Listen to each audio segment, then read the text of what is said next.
Supply and demand is one of the most powerful concepts in the technical analysis, but only if you understand it correctly.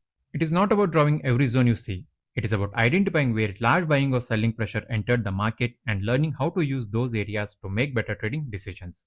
By the end of this video, you will know what supply and demand really is, how to identify and draw zones correctly, how to distinguish high quality zones from the weak ones, and the mistakes you should avoid. Before we begin, if you are serious about learning trading the right way through discipline, risk management, and psychology, consider subscribing. Because I upload videos every day to help you become a better trader. Let's start with the most basic question. What is supply and demand?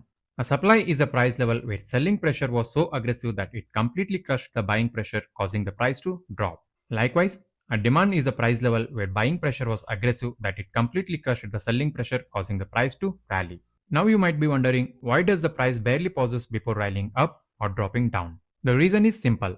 Large institutions like banks, hedge funds, and other big market participants can't just buy or sell all at once without moving the price. Think of it this way. If you wanted to buy huge amount of Bitcoin without spiking the price against yourself, you wouldn't do it in one candle. You would accumulate quietly in a tight range. And once you had your position built, price would move away from that range fast. Because now there is a real buying pressure behind it. That tight range you left behind? That's your demand zone. Same logic in reverse for supply. A tight consolidation where big money uploads followed by a sharp drop. So when you talk about supply and demand zones on a chart, we are not drawing random lines. We are marking the last area where price has consolidated before making an aggressive move, because that's where imbalance was created, and that's where price statistically more likely to react if it comes back. And once you understand what demand and supply is, the next question becomes obvious. How is this any different from support and resistance?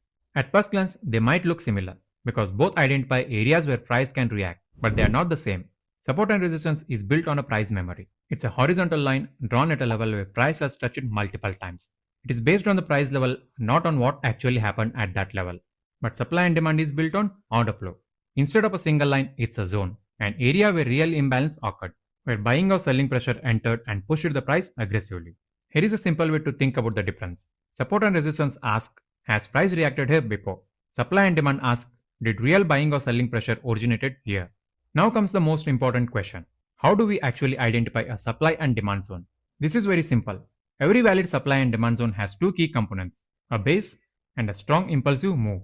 Let's understand each one. First, the base. A base is a small area where price temporarily pauses or consolidates before making a strong move. You'll usually notice few candles with relatively small bodies and limited movement. This is where buyers and sellers are in temporary balance. Then comes the important part, the impulse. If price suddenly leaves the base with large and strong candles and with a very little pullback, it tells us that one side has completely dominated the other. If buyers dominate the seller, price rallies aggressively, creating a demand zone. If sellers dominate the buyers, price drops aggressively, creating a supply zone. The stronger the departure from the base, the stronger the imbalance is likely to be. Now here is how you actually mark supply and demand zones step by step. Step 1. Find the strong move. Scan your chart for candles that move fast and cleanly in one direction with little to no overlapping bodies. Step 2. Trace it back to the base. Go left from the strong move until you find where the price has consolidated right before it launched. That's your zone. Step 3. Mark the zone boundaries. The zone starts at the last candle before the strong move begins. Mark from the body of that candle to its wick. Step 4. Check the base itself. A tight and small base, just 1 to 3 candles usually means fast and decisive move by big players. But a longer and sloppy base can generally mean the zone is weaker or less reliable. Now that you know how a zone forms, let's classify what you are actually looking at. There are 4 types of supply and demand zones, but they can be grouped into 2 categories, continuation zones and reversal zones. Continuation zones form when the price is already trending, pauses briefly, and then continues in the same direction. There are 2 versions of this, rally, base, rally. Price rallies up, pauses in the tight base, then rallies again in the same direction. That base is a continuation demand zone. Drop, base, drop. Price drops, pauses, and then drops again.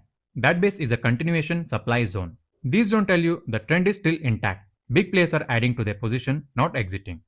A reversal zone forms when the price moves into a zone and then flips direction completely. This also has 2 versions, rally, base, drop. Price rallies up into a zone, pauses, and then reverses down hard. That base is a reversal supply zone. It's where buyers ran out and sellers took control. Drop, base, rally. Price drops into a zone, pauses, and then reverses up hard. That base is a reversal demand zone. Sellers ran out and buyers took control. Here is why this matters. Reversal zones tend to be more significant because they mark an actual shift in control between buyers and sellers, not just a pause in an existing trend. Continuation zones are still valid and tradable, but you're essentially betting the existing trend keeps going. not that something is changing. However, not every supply and demand zone has the same probability of working. One of the first things experienced traders look at is whether a zone is fresh or tested.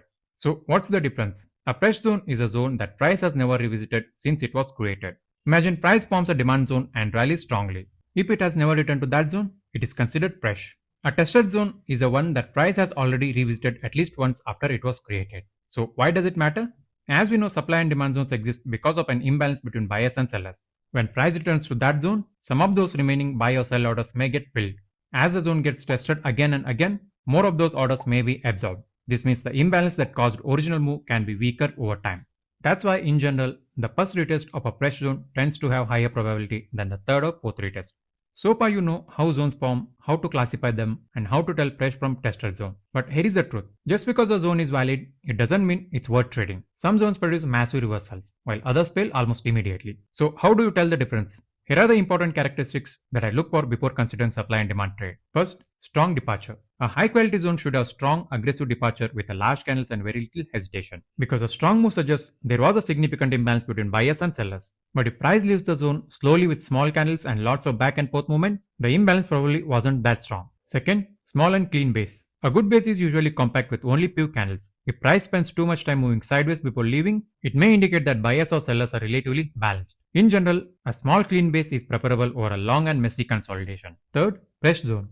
As we discussed earlier, fresh zones have higher probability because price hasn't returned to absorb those remaining orders. Once a zone has been tested multiple times, its strength may gradually decreases. And finally, higher time frame confluence. Always check the higher time frame. A demand zone on the 15-minute chart becomes much more meaningful if it aligns with the demand zone on a 4-hour chart or daily chart. The same applies to the supply zones. When multiple time frames point the same area, that zone often carries more significance. So before taking any supply or demand trade, quickly ask yourself these 5 questions. Did price leave the zone aggressively? Is the base small or clean? Is it a fresh zone? Does it align with the overall market structure? And finally, does it have a higher time frame confluence? If most of those answers are yes, you have likely found a high quality demand and supply zone. This is all about demand and supply. If you found this video helpful, make sure to hit a like button and subscribe to my channel. And also don't forget to comment which topic you want me cover in the next. Thanks for watching and I'll see you in the next video.